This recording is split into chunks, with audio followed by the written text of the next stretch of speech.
الأبد يا حافظ الأسد. أما الكرد لا، الكرد يوم هم معارضين للنظام، هذا معروف. وكنا دائما بثورات، حتى كانت ثورات خلينا نسميها باردة مثل ما يسموها بعلوم العسكرية، لأنه أنا كمقارنة ما بين أبو محمد الجولاني وحافظ الأسد كمقارنة وضعهم في ميزان. إيش تملكوا أنت؟ لا دفاع جوي ولا سلاح ولا أي شيء، دمر كل شيء إسرائيلي جدا. أنه راح يكون في توترات عسكرية، وخصوصا أنه جاء أو غادر أردوغان الولايات المتحدة الأمريكية من دون أن يأخذ أي حلول. وهذا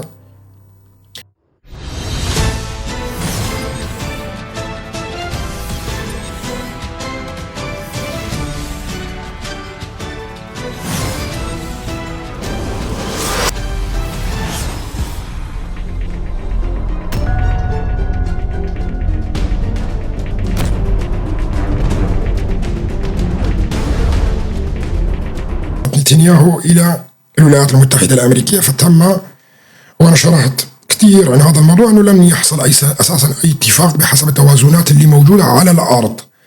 لكن كثير من الأغبياء وأصحاب الرؤوس المربعة والمستضعين والأساتذة اللي كانوا يطلعون خلاص في اتفاق، في انتهى، في كذا، في كذا، باع الجنوب، لا باع الجنوب ولا كذا، راح ياخذوا الجنوب غصبا عنه مو بالبيع، عشان تعرفوا. يعني اللي كان بيظن أنه والله الجولاني راح يبيع الجنوب السوري مقابل انه يبقى بالسلطه ويحسن وضعه كهاي، انت غلطان كثير. لا، راح ينتزعون انتزاع. واسرائيل ما بتحب تاخذ الاراضي باتفاقيات، بتحب تنزعها انتزاع لحتى تبقى غصه ابديه، مثل ما حصل بالحرب 67 والحروب اللي قبلها 48 ايضا، والحرب اللي حصلت في 73 ايضا. فاسرائيل ما تاخذ اي مكان باتفاق، وغير مجبرة أو ملزمة أنه تتوقع اتفاق مع محمد الجولاني. مين أنت يعني؟ سؤال اللي بيطرحه أي عاقل في العالم كلياته. يعني أنا هنا ما بحكي رأيي الشخصي أو ما أتمناه، لا، أنا بحلل لك تحليل. وهي عند يعني أي شخص في العالم بيعرف أنه أنت الأقوى، وأنت عندك السلاح كلياته، وأنت صاير شرطي الشرق الأوسط، تضرب يمين وتضرب يسار وتضرب الشمال. أجي بوقع مع زعيم تنظيم كان إرهابي لسنوات طويلة جدا اتفاق أمني، وأرجع إلى اتفاق قبل 30-40 سنة مع حافظ الأسد اللي هو الاتفاق 74. هلا بغض النظر أنه كلياتنا متفقين أنه حافظ الأسد هو مجرم، وحافظ الأسد هو ديكتاتور، وحافظ الأسد قاتل الشعب السوري، ومن هذا الكلام كلياته. مع أنه ممكن كثير من الأخوة العرب السنة يختلفوا معي. ليش؟ لأنه بأيام حافظ الأسد كانوا كلياتهم بيوقعوا دم ويقولوا له إلى الأبد إلى الأبد يا حافظ الأسد.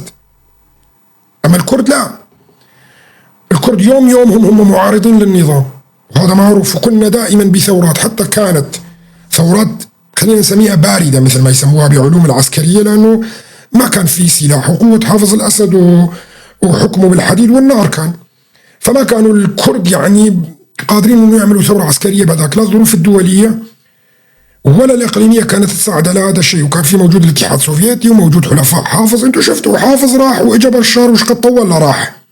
فحلفاء اللي حموا بشار الأسد بالأساس هم حلفاء حافظ الأسد نفسه القديمين.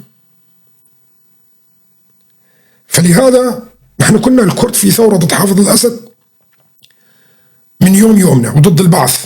وهذا كلام ما حدا بيقدر يزود فيه على الكرد، لا من بعيد ولا من قريب، مشان ما حدا يتهمنا والله نفس الاسطوانه الديباجه تبعيتهم الفاشله، فلول النظام، مؤيدين للنظام. لا، وانا على المستوى الشخصي قبل ما يسقط بشار الاسد بسنوات كنت اطلع بصورتي واتهجم عليهم، وما خايفين نهائيا ولا مختفين، كنا خلف الشاشات. انا على المستوى الشخصي انا بحكيها، انا بايام بشار الاسد ولسه بيسقط، واللي كان على اساس في اسطوانات وكذا وامور، كنت اطلع انا بصوت وصوره واتحدث وماني خايف من النظام ولا ازلامه ولا شبيهته. فبدي ارجع للموضوع بس مشان اوضح الفكره هنا. انتم ما انكم اقوى من حافظ الاسد.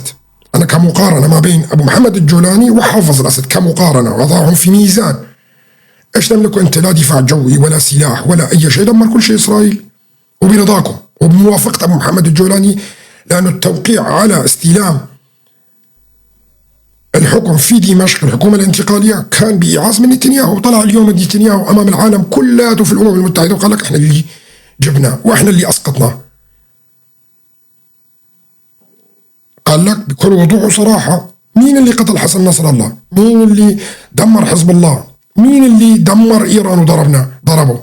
ومين اللي شال بشار الأسد؟ يعني بيقول لك إنه خريطة الشرق الأوسط بما معناه بالنسبة لهم تغيرت. فقصقصوا هؤلاء لما كانوا يسمون نفسهم مقاومة ومقاومة اللي صدعونا فيها لسنوات طويلة جدا. هل السؤال الذي يطرح نفسه حط حافظ الأسد في الميزان مع مما يسمى أحمد الجرع أو أبو محمد الجولاني تضعف بكتير.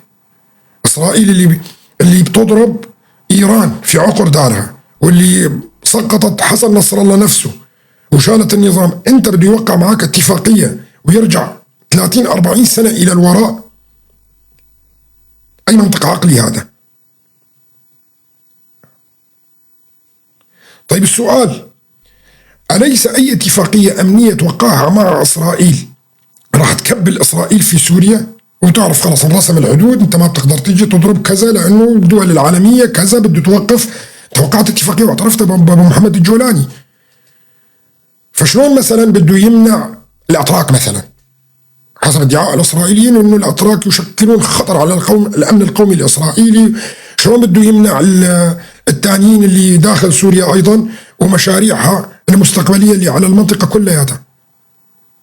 فما بده يوقع اتفاقيات هزيلة وتكبلها إسرائيل. ماني محتاج أساسا من ميزان القوة. أنا الأقوى في المنطقة كلها، وأنا اللي عندي الصواريخ وأنا عندي المضادات الطيران وأنا عندي السلاح اللي ما بيقدر حدا يواجهني فيه إقليميا نهائيا. أنا أوقع اتفاق معك؟ ما بوقع اتفاق، أنا باخذ غصبا عنك. هيك المفهوم عاطرة، مو أنا بقصد على نفسي لكن مشان توصيل الفكرة. إسرائيل ضربت القواعد التركية في حما وحمص والجنوب السوري وحتى في الشمال السوري، واضطرت تقلص قواعدها حتى اللي موجودة في الشمال السوري من عفرين كلياتها خوفا من الضربات الإسرائيلية. وما استرجت تركيا تطلع حتى تحكي أمام شعبها أن والله ضربونا، لا. وبقول لكم عشرات الخبراء العسكريين الأتراك ماتوا في تلك الضربات، سواء في الشام قريب من القصر الجمهوري، سواء في مطار حما، في حمص، في حلب، وأيضا في ريف حلب وإدلب. ولا استرجوا أنه يطلعوا ويحكوا هذا الكلام. طيب إذا أنت بدك توقع اتفاقية، وهنا مقصود فيها إسرائيل نتنياهو، إذا بدك توقع اتفاقية أمنية مع ليش ما أنت تضرب وتعمل وتفعل اللي بدك إياه في سوريا؟ وليش أوقع اتفاقية أمنية؟ أنت خطر يعني مثلا علي؟ مانك خطر، خايف منه يعني الجماعة القلابيات والعشائر والعرمرمة وهاجمين على السويدة وكذا، وهاي على شو؟ السلاح اللي موجود عندهم يقدر يبيد بشرية على فكرة عشان تعرفوا. عندهم القنبلة الفراغية وعندهم القنابل الكهرومغناطيسية وعندهم غير المفاعل النووي تبع ديمونة والأسلحة النووية الموجودة والأسلحة اللي تعتمد على اليورانيوم الموضب وغيره وغيره. بدك 100 سنة ضوئية تانية لحتى تطور حالك لتوصل مستواهم العسكري تكنولوجي طبعا وأنا بحكي. فعلى أي أساس بده يوقع معك اتفاقية؟ ما راح يوقع. ما في واحد ذكي بالعالم ومحلل سياسي فطحل يظن انه الا هدول المحللين السياسيين الخرنطعين اللي بيطلعوا على القنوات التلفزيونيه وبيعلنوا وبيجي ويطلع لك مثل هذا بالنظارات قصد ستنتهي قريبا، يوم معك ويوم عليك ويوم ضدك، لانه ما فهمان شو السياسه الاستراتيجيه اللي عم تمشي بالارض بالاساس، ما له فهمان.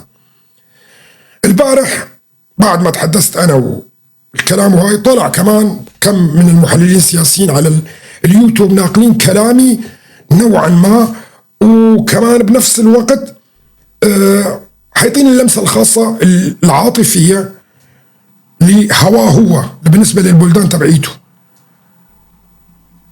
ما يستطيع انه يتخلى عن القيود العاطفية، ما بيستطيع. فلذلك التحليل بيطلع غلط، بيرجع بعد فترة وبيحلل مرة تانية الواقع لما بيسمع مرة تانية. فلذلك بتشوفوا أنتم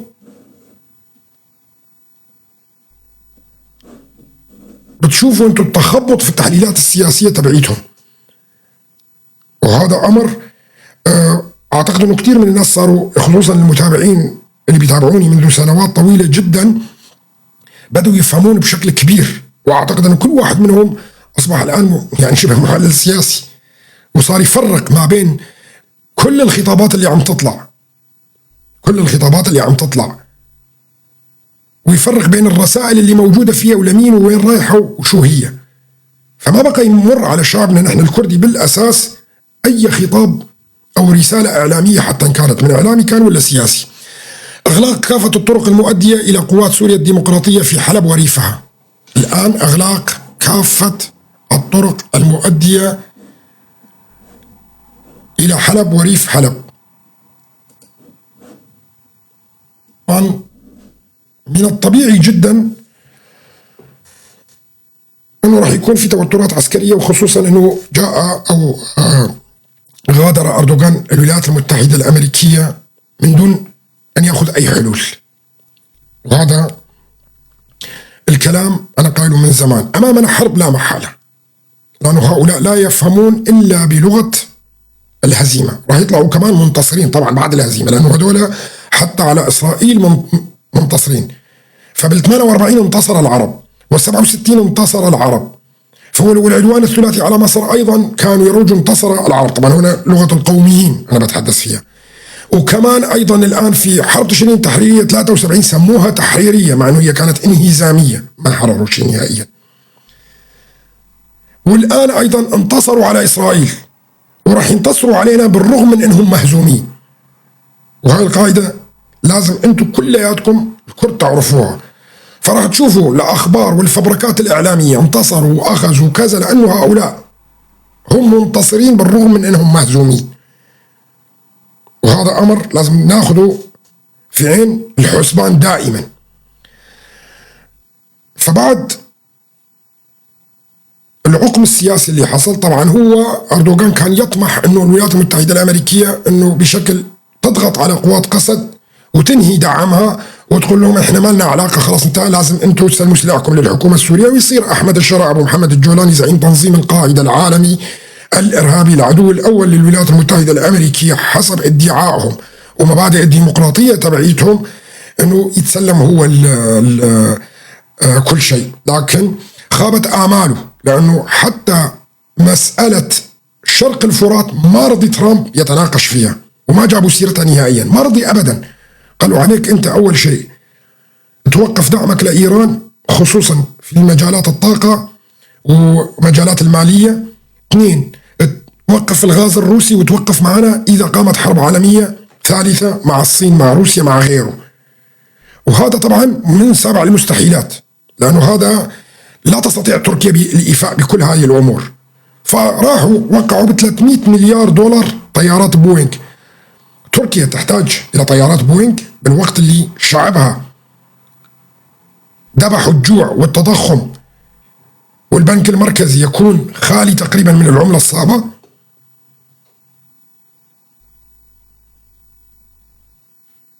وهاي الكارثة اللي عم بتصير في تركيا صراحة بقول لكم إياها.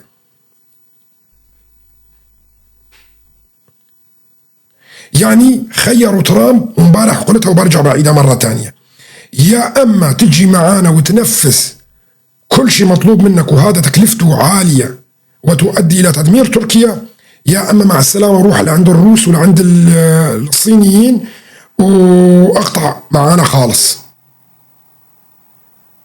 وهذا الخيار خيار أحلاهما علقم. الانفكاك من حلف الناتو والذهاب باتجاه الغرب بشكل نهائي وقطع علاقاتها مع الروس ومع الصينيين بشكل نهائي هو تدمير لتركيا صراحة. وأيضا العكس أيضا تدمير لتركيا. فوصل نفسه بالسياسات الغبية اللي صارت على مدى 16 عام اللي فات إلى هذا الوضع الذي لا يحسد عليه التركي حقيقة، لأنه بالأساس اللي دمر تركيا هو معاداته لشرق الفرات، فأدى إلى تخبط سياسي خلال ال 16 عام اللي فات، فتوجه إلى الصينيين، توجه إلى الروس، وعمل معاهم علاقات مع في سبيل أنه يحصل أي شيء ويقضي على أي حركة تحرر كردية كانت موجودة في أي مكان، فدفع ثمن غالي. ووقعوا بوتين في شباكه اللي ما بيقدر يطلع منها، بصفقة الاس 400، بصفقات السياحة. هل تعلمون بأنه أكثر السياح اللي بيتوجهون لتركيا هم الروس، وبتعليمات من الحكومة الروسية؟ ملايين السياح الروس اللي بيجوا سنويا على تركيا ويستفيد منهم الاقتصاد التركي، بعد ما قطع الأوروبيين وشبه الخليجيين أيضا زياراتهم إلى تركيا والسياحة فيها. كبلوهم بعقود الغاز اللي ما بيقدروا يستغنوا عنها بالأسعار التفاضلية أو الأسعار الرخيصة جدا.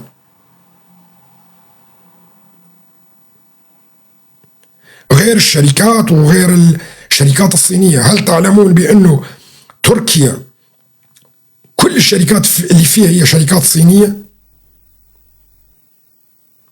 كلها شركات صينية، وبيستوردوا من الصين وبيعملوا شركات عندهم وماركات هي تركيا على أساس بس البضاعة كلها صينية.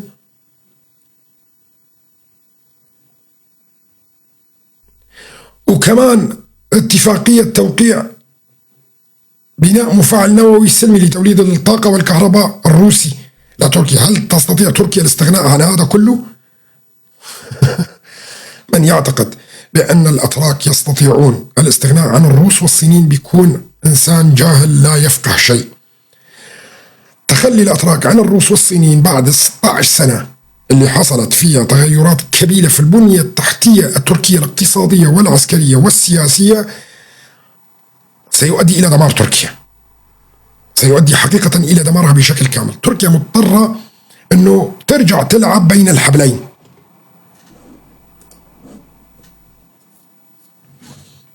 مضطرة ترجع تلعب بين الحبلين. لكن الأتراك فقدوا، أقدر أقول لكم 90% من المصداقية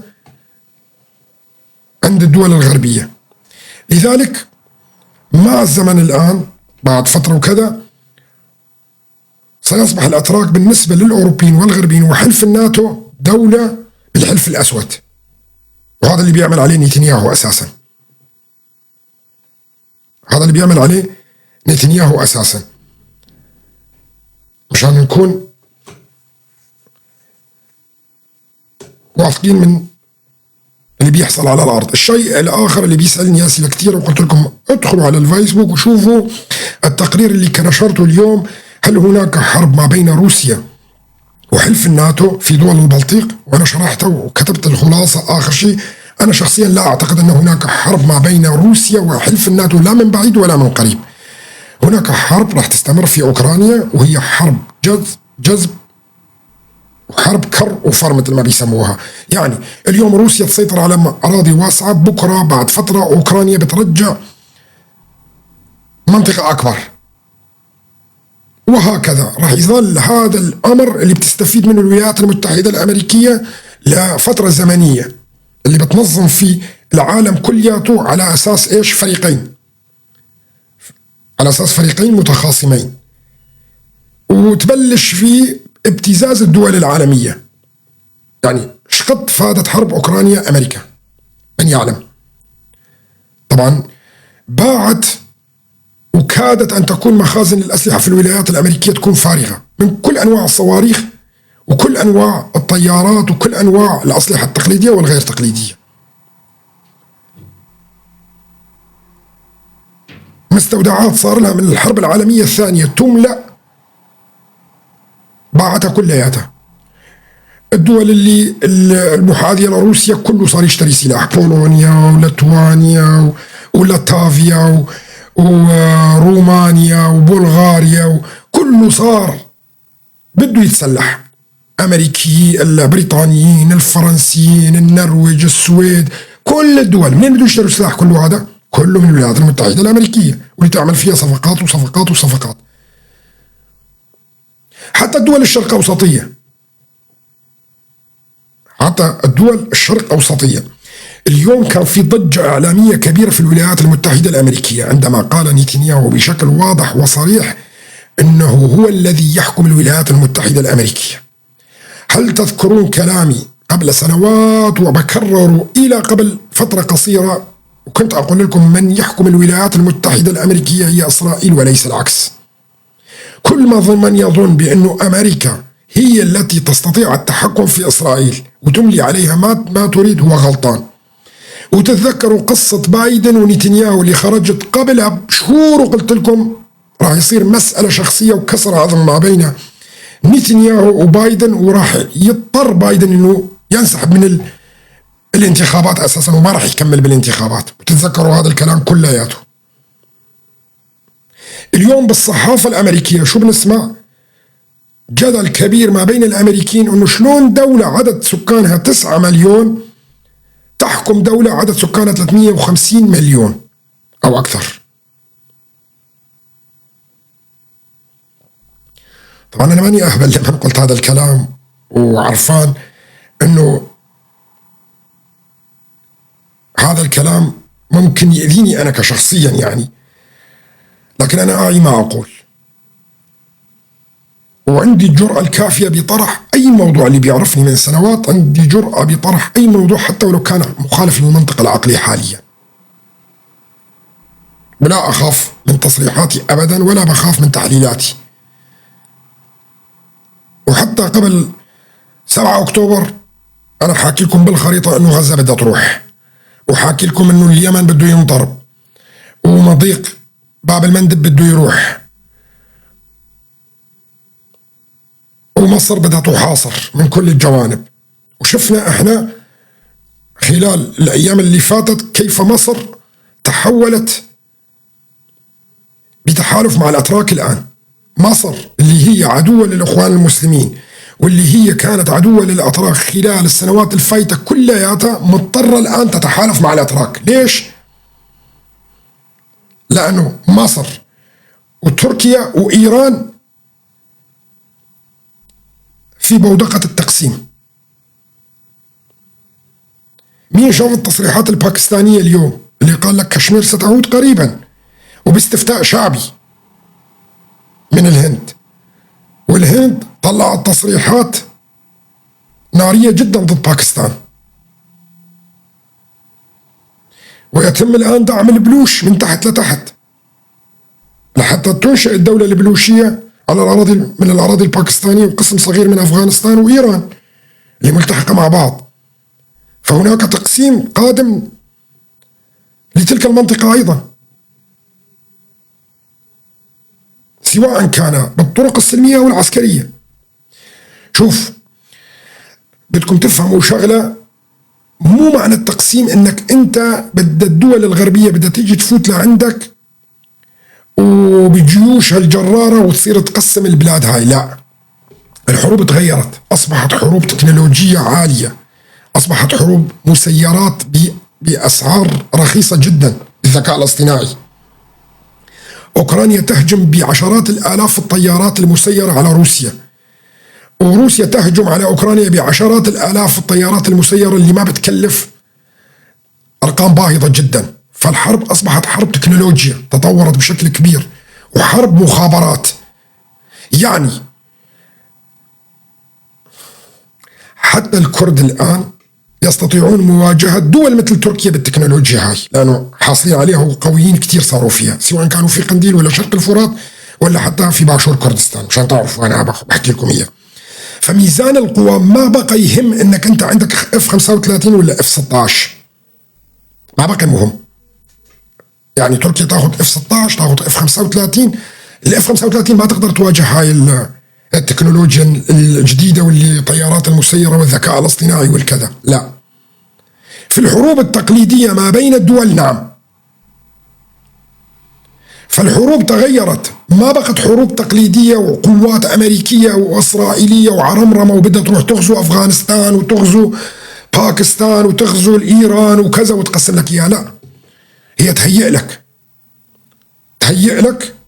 تهيئ لظروف إنه هاي تنقسم بالشعوب اللي موجودة فيها والتناقضات التاريخية اللي موجودة والترسبات، سواء كانت قومية أو طائفية.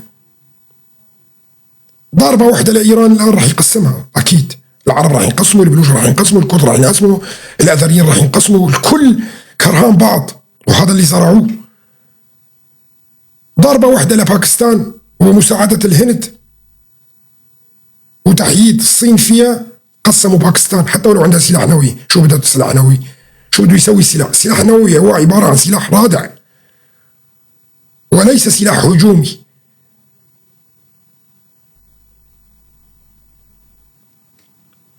فالحروب تغيرت وموازين القوى هون تغيرت، وانتم شايفين القوة اللي دخلت فيها إسرائيل مثلا على حزب الله. خلينا ناخذها كمثال. القوة المخابراتية، ليش حزب الله شلون راح؟ بأدوات بسيطة جدا. البايجر ايش قد حقه؟ $50 القطعة مثلا، حتى يمكن أقل من $50. حيدت 10,000 من كبار قادة حزب الله ومقاتلينه.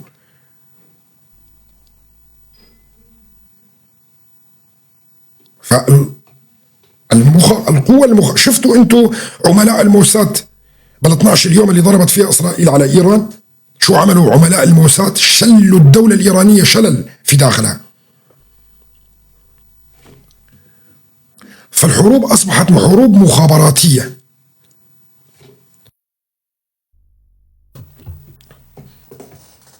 وحروب ذكاء اصطناعي. شريحة صغيرة في طيارة ما بتكلف $200 وتكنولوجيا لتسخيرها، وتبعتها ممكن تبعتها توصل لمئات الكيلومترات، وتحمل كاميرا صغيرة هالقد. تعرف ايش قد حق الكاميرا يا شباب؟ تعرف ايش قد حق الكاميرا هاي؟ $11. وتكون مربوطة بتاتش بورد يعمل بنظام اللينوكس. يكشف أكثر من هيك. والكاميرا تكون برمجتها عليها وترسل إشارة إلى التاتش بورد وتعطي صورة وهدف وتتحكم بالطائرة كما تشاء. وعن طريق أغلى شيء بالطيارة شو هو؟ أغلى شيء بالطيارة شو هو؟ على فكرة البطارية، لأنه بتستخدم بطارية يا سامسونج مثل تبع تليفون السامسونج يا بطارية الآيفون. أغلى شيء فيها. لا أغلى شيء هو البطارية على فكرة. الباقي كله ولا شيء. الكاميرا حقها $11. طبعا عدا طبعا التسخير والسلاح هذا شيء آخر يعني. أنا بحكي لك إياها كلها. لا السي بي يو بيعمل بالمعالجات القديمة. حتى السي بي يو ما بتحتاج أنت بروسيسور عالي جدا وأداؤه عالي وكذا. أنت بتحتاج إلى بروسيسور فقط ينقل لك الصورة وأوامر بسيطة بتعطيها أنت للطيارة، تروح لليمين تروح للشمال تدور تلف فقط. ما تحتاج أنت بروسيسور عالي نهائيا. وما بدي أخوض بأعمق بالمسألة هاي يعني. وعندك الشريحة الإلكترونية اللي بتعمل بالذكاء الاصطناعي 3 نانو، لأنه الحرب كله حرب شرائح صارت هلا، حرب الذكاء الاصطناعي.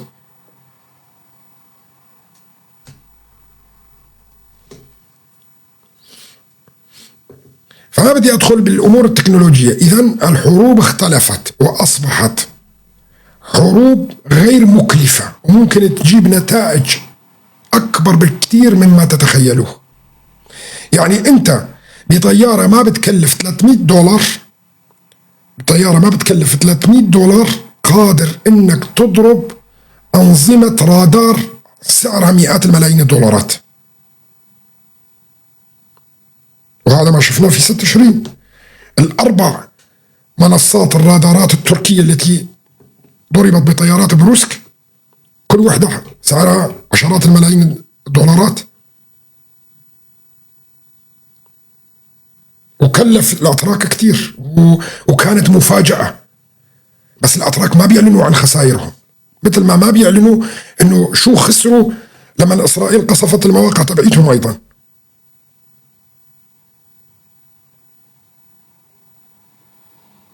فهاي نقطة بدنا نحطها في الحسبان. الحروب ما بقت حروب أسلحة قوية وكذا، لا، الأسلحة القوية والكبيرة وكذا ما بتقدر تتعامل مع المجموعات،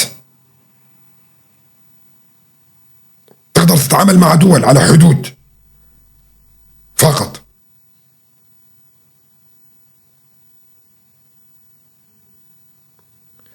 أتمنى تكون الرسالة واضحة تماما.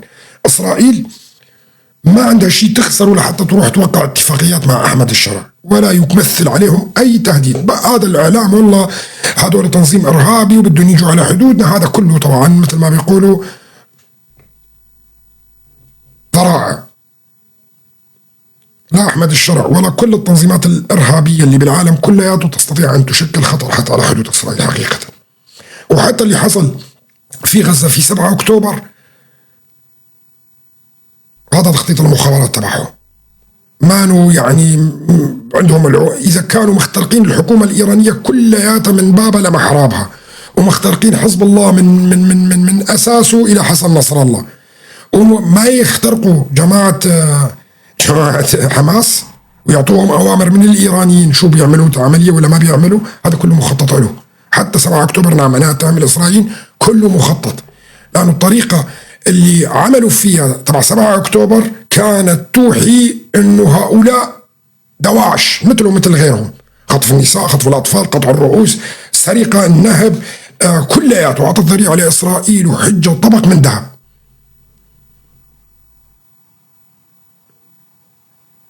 والله مقاومة والله حماس انتصر. العرب كانوا لحتى شهور كانوا يقولوا حماس انتصرت.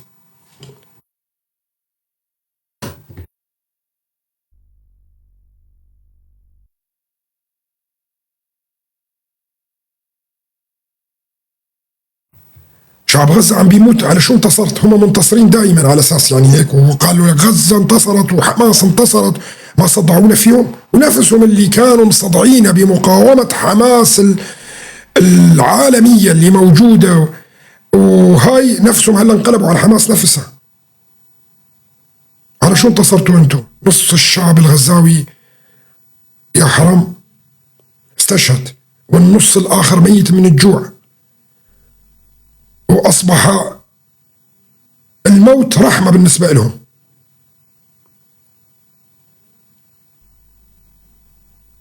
وصفوهم كلياتهم وأصبحوا الآن يتمنون بس يوصلوا للحدود الجنوبية مع مصر. شو اللي انتصر فيها؟ مين خدم هذا؟ مين خدم هذه الحركة اللي صارت كلياتها؟ مين اللي استفاد؟ مين اللي خدم؟ توسعت إسرائيل، دفعوا لك كم واحد على اساس هذول اللي كانوا بالمستوطنات؟ كل اليهود اللي كانوا بالمستوطنات حول غزه كانوا من الملازمين، واللي دائما بتضحي كثير. وما بدي اعمق باكثر بهذا الموضوع لانه هذا الموضوع خطير وما بيخصني انا.